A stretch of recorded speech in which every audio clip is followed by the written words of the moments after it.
I want to thank members of the media who are here. I want to thank my colleagues in the Senate Republican Conference who are here today. You know, we are obviously in the throes of budget and budget negotiations, and as evidenced, many of my colleagues are in the hearings going on right now. I want to thank a few members like Senator White who did step out to be here on a very, very important topic. When we look at the governor's budget, I think it's very important that our conference continues to put forward policies and proposals that stand in sharp contrast to what we're seeing coming out of the executive, and even more so from our colleagues across the aisle. We have actionable, achievable solutions to make our state more affordable. This is a huge focus point for our conference. Yes, we want to make our state safer. Yes, we want to make our state stronger. And we want to make our state more free, but we want to make our state more affordable. And that might, in some ways, I don't want to say it's the most important, but it seems to be the least talked about by our colleagues across the aisle here. In fact, our colleagues across the aisle last year, when they were voting themselves a raise, said, we have to increase the pay because the state's not affordable. And apparently they forgot that they are a part of the reason why New York State is so unaffordable. Our conference has not forgotten that, and we continue to put forward proposals to make the state more affordable for working New Yorkers. The policies coming from the governor and her allies on the left aren't just bad policies, aren't just wrong policies, but they are irresponsibly out of touch with the reality that most New Yorkers are facing, and it's the key indicator why people are leaving the state of New York. The single biggest threat to the state of New York is the outmigration of our human capital. It's the loss of the future generations of workers, of investors, of employers, taxpayers, people to fund all the things that we are talking about, some of them good and necessary, some of them unnecessary and wrong, but either way, you need people to pay that bill, and those people increasingly are leaving.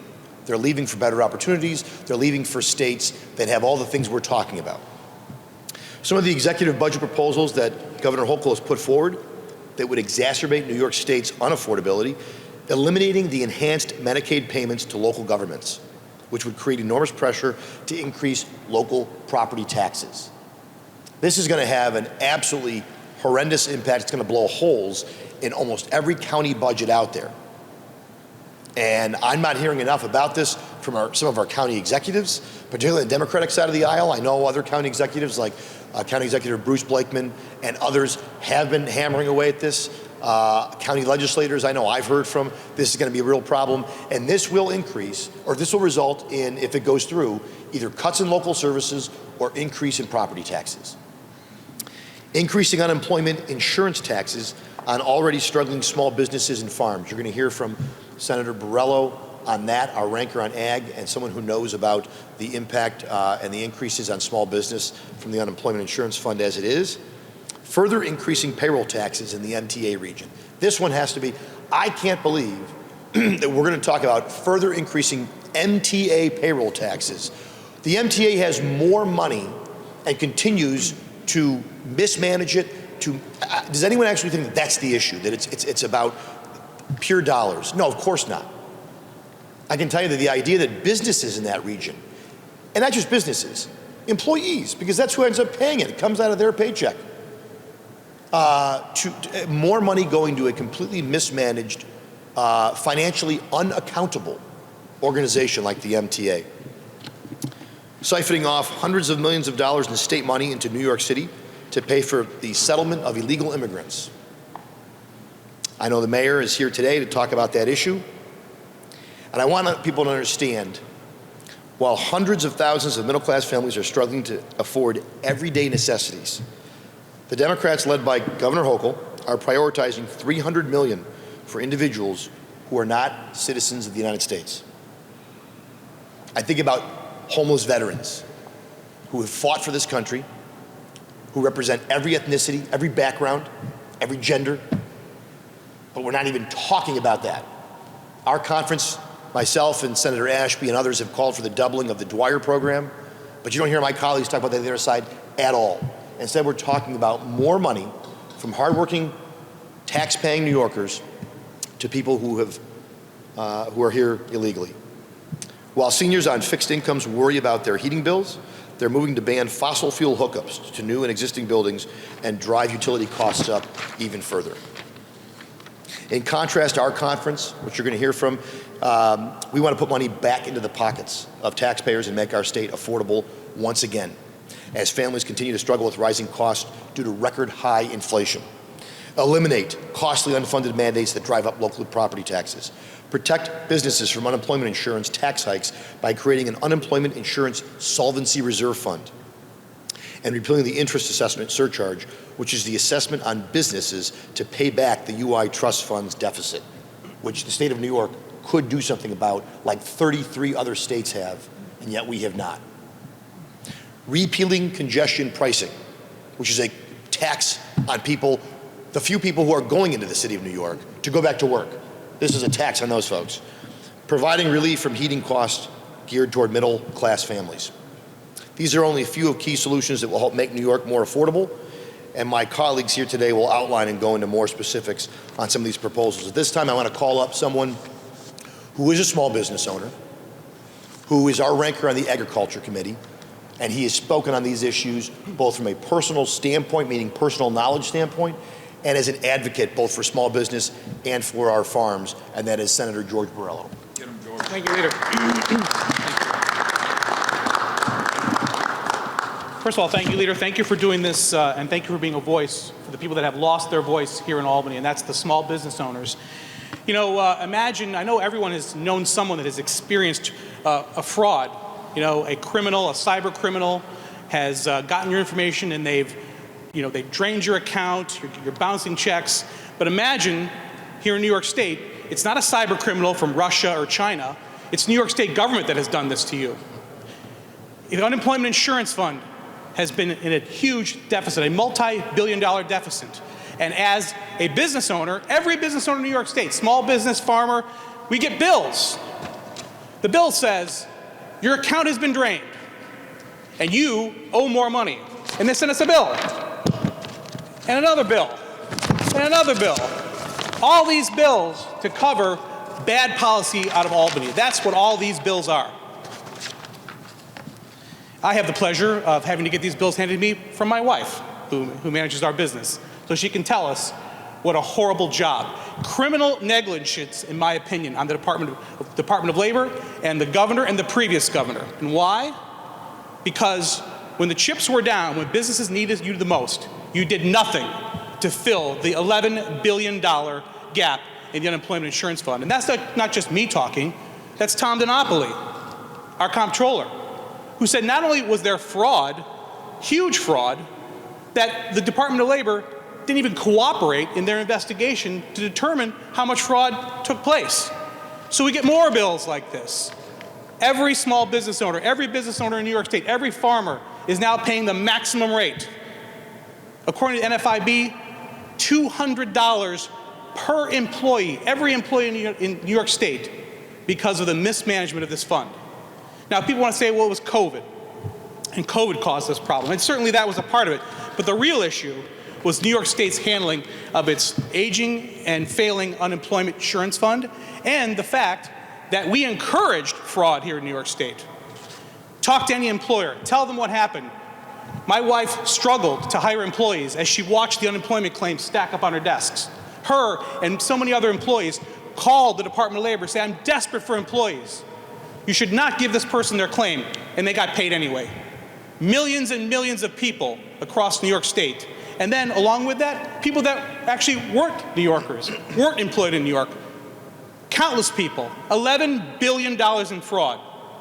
And that is on the backs of every single employer in New York State. If you have one employee or 10,000, this is your burden. Thanks to the mismanagement and inaction of our governor and Department of Labor. Roberta Reardon, I'm not sure why she's still in this position. She's a holdover from the Cuomo administration, and she has deflected, denied, and lied to us, to the comptroller, and to the people of New York State. That's why it's now more important than ever that we actually create this unemployment insurance solvency fund. The governor has over $8 billion in surplus. That's about what we need to fill that hole, and we just stabilize this for the future. Who wants to come to New York and do business? I bear that scar every day of doing business in New York State, and I'm proud to be a business owner, to employ more than 200 people, to have those families rely on me and our businesses. But it's not enough. It's not enough because every day there is a new rock put onto the back of every business owner in New York State. And until we can tell people that the people of New York matter, that the people who work in New York matter, this is not going to end. So my colleagues here in the Republican conference, we understand what it's like to be small business owners because we are small business owners. We understand what it's like to face those pressures because we face those pressures. Our colleagues on the other side of the aisle, with their new high salary, they're insulated from that. Doesn't matter to them. Doesn't matter how many businesses close in their district. Doesn't matter to them how many people leave this state. They've got a nice fat salary, more than twice the average family makes in New York State. They don't have to worry about that. They are part of the political elite that will not suffer as New York continues to lose population, lose businesses. That has to come to an end, and that starts with our Republican plan. Thank you very much.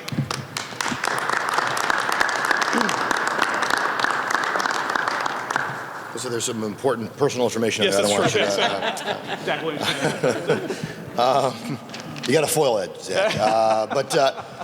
Next up is someone, a new member of our conference, a new senator who's doing a tremendous job to speak on the impact of the loss of the Medicaid intercept money that's being really stolen, taken away from our counties. It's going to blow a hole in their budgets. Someone who knows about this because she was a local elected official, and that is Senator Patricia Canzoneri Fitzpatrick. Thank you, Leader. Thank you, Leader, for holding this press conference. And thank you, Senator Borrello, because I am a small business owner who gets those bills, and it is a tremendous burden. But today, as the Leader said, I'm trying to talk today about enhanced Medicaid funding, which comes from the federal government, and the federal law requires the governor to give at least 20% of that to local county governments, and that's being repealed in this proposal. It will upset our local governments tremendously, and as a former village official, I understand what it means to get an unfunded mandate. Medicaid is the largest burden on our county governments financially, and to pull back this money without replacing it and in violation of federal law is really going to burden our governments. It's a clear example of Albany either being ignorant or indifferent to the burdens that local government face, and it just can't happen anymore. This is hundreds of millions of dollars that will be pulled back. So the answer is to put it back in the budget, allow it to go down to the local governments so that they won't face that additional burden. Because as was said, if this money is not pushed down to the counties, they will have to cut other necessary services. Other things that the county does for us will be cut. And it just creates another burden on county government and deprives our constituents of the services that county government gives them. So please, we have to bring awareness to these things because they are in the budget, and unless we talk about it, they're not talking about it on the other side of the aisle. So thank you for allowing me to speak on this important issue. And my next colleague is another freshman senator, Senator Bill Weber.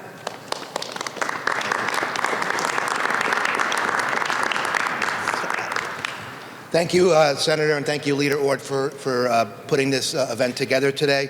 I'm Bill Weber, and I represent the 38th District, which is Rockland County, New York, down near New York City. Like my Senate colleagues standing alongside me today, I'm deeply concerned about the governor's budget. We are already one of the highest tax states in the region, and now the governor proposes a 46% increase in the MTA transportation mobility tax, to increase another $800 million for the MTA. The mobility tax should be repealed entirely. Let me say that again. It should be repealed in its entirety. This, on top of the unfairness of the congestion pricing, which is just another name for another tax, further increases the cost of the people living in my district, the working and middle class residents from the outer boroughs, and the suburban commuters throughout the metropolitan area. Congestion pricing needs to be repealed entirely as well. Many of my constituents in Rockland are seniors who need to travel to the city to go to see their doctors. They're cops, they're firefighters, they're teachers who have no choice but to drive into the city for their jobs. They are already suffering from not having a one-seat ride into New York City. You know, we always say in Rockland County, we're the redheaded stepchild of the MTA. And boy, it's been going on for a long time. It's unreliable service. The rising crime makes it unsafe, leaving my residents no choice but to have to drive into the city. The new tax will cost one of our average commuters $5,000 a year. You know, the MTA, we call in Rockland County the ATM.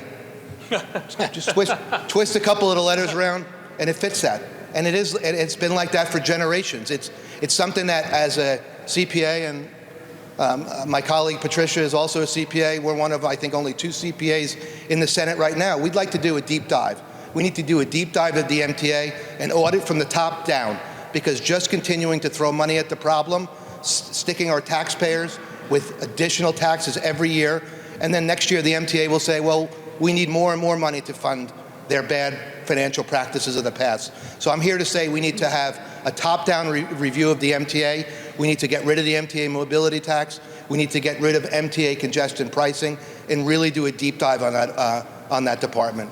With that, I'll give it back to Leader Ort, but the residents of Rockland County can no longer afford to be the ATM for the MTA. Thank you very much.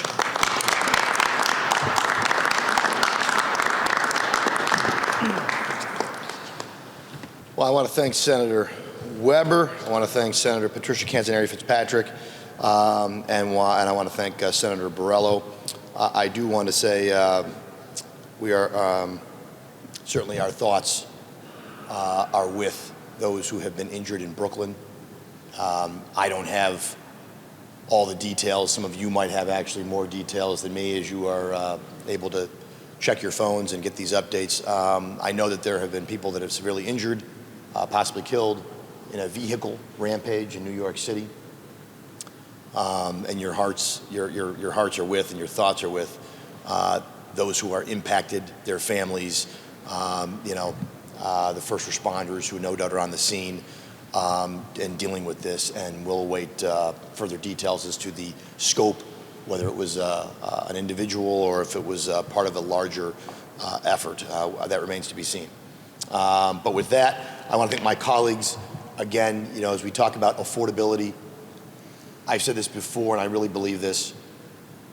Anyone in public office in the state of New York, certainly in this august building, if everything we do is not directed at keeping more people here in New York, then we are part of the problem. Our conference is intent on not being part of the problem. That's where these proposals come from today, and I want to again thank my colleagues for expounding upon them. And with that, we'll do some on-topic questions first, and then we can move to off-topic if there are any. You mentioned $1 billion for the undocumented, or for the migrant surge. Yeah. Most of that is going down to New York City. There's testimony down there today from the human services people that there are now 900 New York National Guard people assisting in the sheltering effort. What would you do with that $1 billion? I mean, would you totally slash that, or would you reallocate that to other programs? So the only thing I'll say, Joe, one is, you're talking about a $224 or $227 billion budget. New York City gets a ton of that already to provide, and they're a sanctuary city. So you don't get to say we're a sanctuary city, come on, and then say, oh, but wait a minute, we don't have the money to do it. And I'll tell you what happened there. The sanctuary city was all about virtue signaling. It was about showing that we care more about certain people than everyone else. And they didn't think anyone would actually call them on it. Well, now they did. So, I have it's good and the bad. And they want to be a sanctuary city, that's fine. I don't live down there. I don't obviously serve an office in the city of New York. But that is, you can't ask to be a sanctuary city and then tell the state of New York and people that I represent who do not want to be a sanctuary. We're not a sanctuary county in Niagara. Rockland's not a sanctuary county. A lot of other places, you can't tell those folks, but you got to be on the hook for New York City's policies. That's why they're there. It's no one cares about the border when you're not a border city, but now everyone is a border city as it's turning out. Follow-up question, because as a sanctuary state, and Well, yeah, right. totally sanctuary communities, and should the people who are migrants who are signing up for these programs, that are $100 free lawyers, etc., when they're signing up for these programs, should there be a politically neutral question on the questionnaire that says, why did you come to New York State? What attracted you to the state? And then collate that data and have a report, so it's not people speculating about why they came here. Right. It's them telling us why they came here. Yeah, look, I'd be all in favor of that. I think I kind of have a suspicion of what that answer is, and I also think that many of these folks are certainly not asylum seekers. That asylum seekers don't say, this hotel is better than this hotel, which is what happened down there. These are folks who already, talk about, we have sped up the entitlement process like that now. You're not even here, and yet you're entitled to it all. And why not? That's what we're advertising. So, it should be in the fine print that, we can't actually back up or pay for all the things that we say we can provide for you. We can't even provide them to New York residents and American citizens, let alone to people who just showed up. So with the 900 National Guard, if you're a military person, are you concerned about that allocation of military personnel? There's other things that they could be doing, or monitoring balloons or whatever they would do. Yeah, look, I would say this. The men and women of the National Guard here in New York will do whatever mission that they're asked to do in the most professional manner they are asked to do it, right, by the governor. I was once part of that force, and I can confirm that, whether it's storms, whether it's this, whether it's protecting sites after 9/11, they don't get to choose their mission. Is that the best use of those men and women's time? Probably not, but nonetheless, we've created that situation, and so I'm certainly not going to, drag them on this. I think they're going to do the best job they can do. John? Oh, I'm sorry. You guys fight it out. No, we'll go to Zach. So, could you elaborate on the connection you're seeing between, individual New Yorkers' pocketbook and some of these environmental initiatives? The governor's proposing this electrification initiative. It wouldn't take place for a couple of years. The cap and invest proposal, for instance, would go on big companies. So, how are you drawing a connection between these proposals and actual costs to New Yorkers? Sure. Well, a couple ways. So one, let's start with the people who are going to be sending the bills out to the utilities that are going to send the bills out to homeowners. They're telling us the only way to make the investment in both the grid and the investment in people's homes to electrify their houses, to update, to get rid of the natural gas lines and go all electric, there's a cost to that. And the cost is about $25,000 to $50,000 per home. That's upfront. Now they'll say, well, you'll get it back in savings. Yeah, over 25 or 30 years. A lot of homeowners I know, they might not be here to see those savings. And I'm not saying that to be mean, that's just a fact of life. And so that's an immediate cost for people. The other implication is that you have electric bills, utility bills will go up. Electric bills will be higher. Natural gas is cheaper. So there's going to be an increase in the monthly, not just the upfront, but then there'll be an estimated increase in their monthly bills, particularly in cold months, like up where I live, where it's just going to be running all the time, and you're going to be paying that. And so there's an upfront cost. There is a monthly recurring cost. Then there's the cost. You mentioned cap and invest. It's on big companies. It's on high energy users. I would distinguish that. A big company is a relative term. High energy, they could have 50 employees. They could have 100 employees. But those are the companies that we need to keep in New York that are leaving the state. And they don't have to go far. PA doesn't have a cap and invest. Ohio doesn't have cap and invest. Tennessee, Texas, Florida, all these places that we're losing. When those companies leave, they take their employees with them, or they take the jobs with them anyways. The employees may be stuck here. So the idea that somehow, those big companies will just pay it. No, they won't. They don't have to. They are mobile. They can move their operations somewhere else. So, we're going to chase more employers out of here. That's a loss of jobs. We're going to chase more homeowners out of here because they can't afford to stay in their own home under these proposals. It's just a fact that I've heard from my constituents and many of my colleagues. And we're making New York less affordable, and by the way, less reliant or less reliable, because this energy, the grid, the folks at National Grid and some of the other grid companies will tell you, the grid can't handle the load right now unless there's significant investments made in the grid. And so you're going to pay more for a less reliable energy source. Is there anyone that would sign up for that, just by a show of hands? You're all smart people. No, there's not. But that's what the governor's putting on the table, and no one's answering the questions about that we're raising about this, let alone the jobs in the energy sector that will be affected by this, whether it's National Fuel, whether it's trades, whether it's pipe fitters, all those folks. So there is going to be a cost, and it's just a myriad of ways, however you want to break it out. But every New Yorker, every single New Yorker, I believe, will be negatively impacted by this proposal. The MTA payroll tax proposal has been sold as a way to keep the cost within the MTA region. I'm curious what you think of that as a senator who comes from outside of the MTA region. What do you think of that? So look, you'll never hear me complain about the fact that my folks shouldn't pay for the MTA because they don't use the MTA, right? I think everyone understands the paradigm that people who use the MTA pay for the MTA. Now, that's not entirely true. As we know, historically, there has certainly been state tax dollars that have gone to the MTA, so it's not entirely true. But as a leader of our conference, we have a lot of members that represent the MTA region. So I got to speak both as Senator Rob Ortt from Niagara and as Leader Rob Ortt.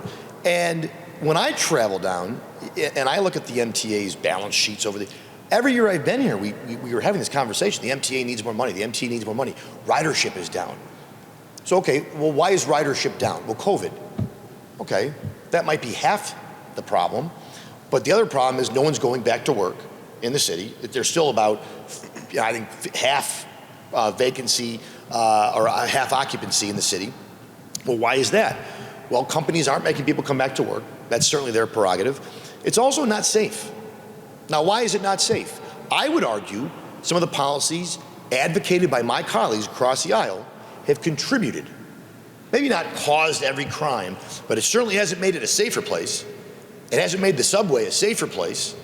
And so, yeah, who's going to ride the MTA given all those things? So why don't we address that? Maybe we make the MTA safer. Maybe we change some of the laws we're passing. Maybe we rethink some of the policies. Mayor Adams is here today. I hope he talks to his colleagues in private the way he talks publicly about the public safety issue. And maybe that would help address the ridership, and then you'd have more revenue coming in. But so in the larger context, the MTA seems like maybe one of the least accountable authorities that I've ever seen.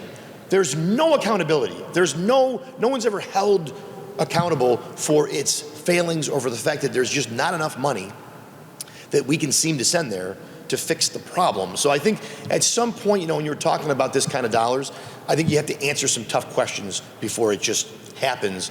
And again, New York State and those companies in the MTA region are probably paying some of the highest taxes in the country.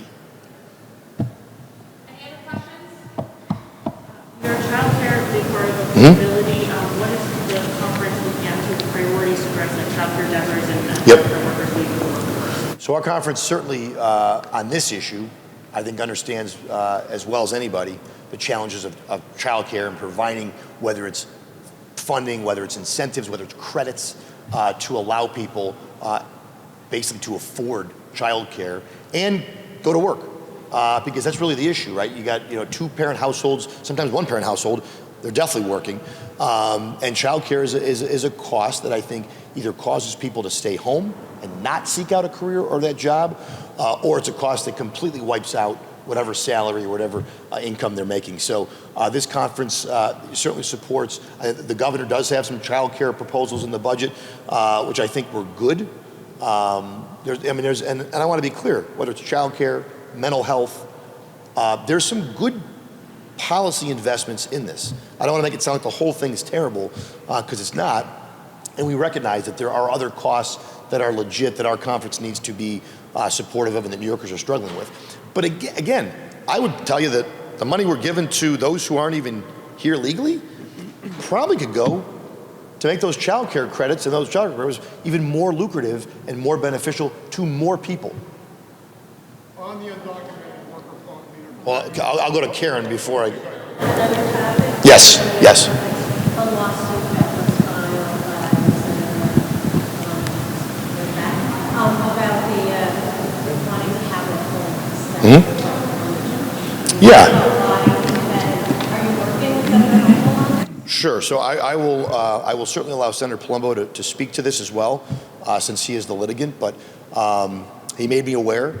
Him and I certainly had discussions on this.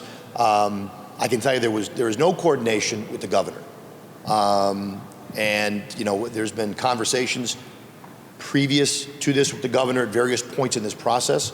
Those were particularly one-sided conversations. Me certainly haven't trying to reach out to the governor's office, but they have seemed either unwilling, unable to formulate a strategy to get her nominee to a floor vote, or certainly even out of committee.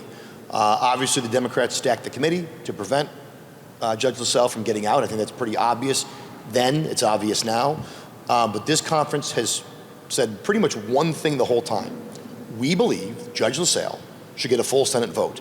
I have several senators here who aren't on the Judiciary Committee. Their constituents who elected them expect them to get a say on who sits on the highest court in the state, the chief judge of the highest court. So it's not about anyone up here voting one way or the other, but everyone up here should get a vote on that. I think their constituents would expect that. I think the Constitution is very clear on that. So I think our conference is, and Senator Palumbo is standing up for the Constitution. He's the ranker on judiciary. As a lawyer, he certainly probably knows the Constitution better than me. But that's, I guess, the guiding principle. And I felt that lawsuit was in concert with that overarching principle of ours, which is that the judge deserves a full vote of the state Senate.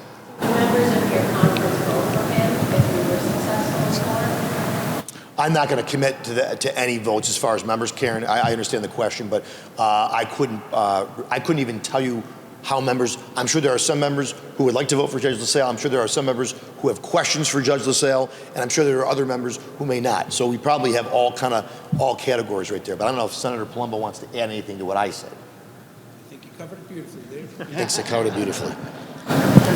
So we're talking about Well, it just, on the same topic here, first of all, you said you didn't speak to the governor. Does that include the governor's staff? No, I said there were conversations with the governor's office previous. I'm talking a couple weeks ago, but no, we talked about this was when he was in committee. This was when, we spoke to the governor about what are your plans when he was voted down. But again, never to the governor directly. It was always to the governor's staff. And it was always I reached out to them on several occasions. She has never reached out to us. So it was 3 weeks between the vote and when he filed this. Were you waiting to see if the governor did file something? Were you disappointed? Yes. Yeah, well, I sort of expected her to file something. It's her nominee. He hasn't withdrawn his name. She hasn't withdrawn his name. He's just sort of dangling out there. It seemed kind of odd. This is the first, she made a big deal. This is the first, it's historic. It's the first Hispanic judge, that would sit as the chief judge. And that is historic. But apparently it wasn't historic enough for her to really lean in and fight to get him to a floor vote or even through committee. And so, we could talk about the process for forever about how I felt that was handled. But yes, we were waiting to see. Our conference, was waiting to see what happened. It appeared nothing was going on, or nothing certainly that we could ascertain that made any sense. So we played, our Senator Palumbo, who knows Judge LaSalle, both Long Island, Suffolk folks, has a relationship with him, knows him as a human being as well as a jurist, felt it was important at least to stand up and say, we have supported him getting a Senate vote. We believe the Constitution demands that. This is sort of the only card we have at this point. So if the governor's not going to fight for the Constitution, we will. Okay, thank you. So Leader Orr, actually, one last I'll do one more. Just to follow up on something you said earlier about migrants. Do you oppose the full proposed allocation to help New York City pay for these costs associated with the migrants? I get your qualms with sanctuary cities. Yeah. Yeah, so, but my qualms are consistent, I think, with that, right? In other words, how am I going to tell? We could spend $1 trillion, and there'll be somebody in this budget that is left out, someone in this budget that doesn't, whether it's childcare, whether it's trades, whether it's, businesses, whether it's the UI trust, whatever it might be, someone's not going to get it. Veterans. But we're going to provide, and there's already money. There's money that goes in today that I have voted against many times, that goes to lawyers for these folks, that goes to services for these folks. They're being housed in these, somewhere. Someone's paying for that, right? So there's already money. So I would like to know if Mayor Adams or my colleagues want more money, I would ask them, well, how is that consistent? You're asking more and more folks, you're making it an advertisement that we're a sanctuary city. Come here. The more money we put out, the more folks are coming. That's just how this is going to go. And that shouldn't be a surprise. I'd come too if I were in their shoes. I'd go to the state that gives me these folks aren't necessarily, just because they don't speak our language always, or they come from other places, I mean, they're stupid. And there's smart people who are telling them, go to New York. But somebody has to pay for it. You're saying that they should take the money out. Someone has to pay for it, but they don't have to, I would say they don't have to come here. In this volume, they're coming here because of the policies and rhetoric of the mayor and of my colleagues across the aisle. That's why. So it doesn't have to be this, we wouldn't have this migrant crisis if it wasn't for some of the positions and postures of people like Mayor Adams and my colleagues across the aisle. So they need to look in the mirror and say, hey, we wanted to be all in on this. Now, it's no surprise they're going to go to the taxpayers to fund it, but that's where we're going to come out and point out some of that hypocrisy. And what's the sustainability? It's several hundred million this time. What's it going to be next year? But it Or also the year relates after? to the federal government because they're responsible for border security. Well, you're right. So if you were governor, would you give a tab to the Biden administration for all these people now in New York City? I would be very happy to provide that tab to President Biden or whoever he deemed the recipient of such a transaction. But yes, there's no question his broken border policies, Kamala Harris's, the border czar, had done such a poor job. I just had a press conference in my district where two folks were arrested, two gentlemen, I use that term loosely, were arrested for trying to scam a woman out of $40,000. They were caught by the local police. They were found to be illegally here in the country and not even residents of New York. They were turned over to ICE in Batavia and they were released because it was a nonviolent offense.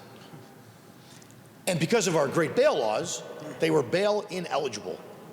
So all we could do is put ankle monitors on them, which I'm very confident they will cut off or remove, and they will not come back to court.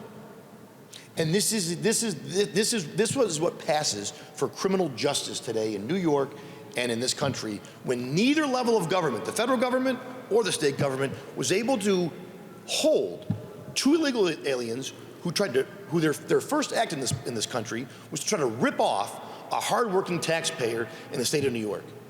So yeah, I'm a little hot on that, and I'm not going to support any more money at this time on this topic. Take care.